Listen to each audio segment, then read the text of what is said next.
咱國軍這禮拜受訓了項實彈操演，包含海馬斯多管火箭系統、雷霆2000、RTOS 600M 攻擊無人機等等。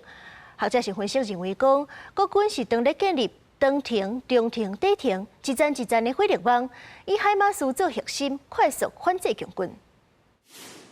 為發射當射出，國軍無人機部隊挺新戰略 RTOS 600M 攻擊無人機，電飛機是飛向目標一粒就擊着。國軍利用悍馬車結合拖車，將 RTOS 600M 機動，部署到戰術位置，採取無人機方式射擊，12粒全部攏擊着。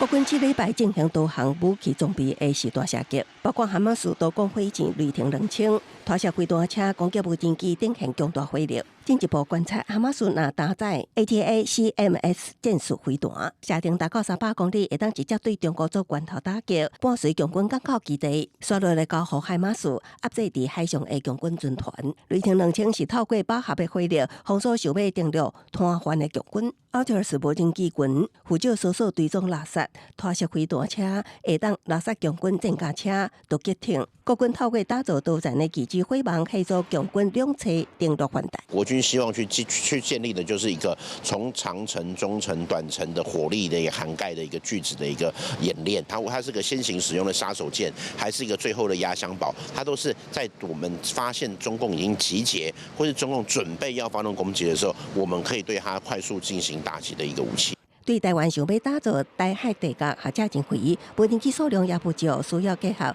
無人艇建立空中、水面、水下的地格警常。中共想要整合咱國操演的數據，也加大交代力度。國防部13號發布，整合攻擊6架次軍艦8架甲公務船2架出現在台海。這裡是中華民國海域，中國沒有任何主權權利，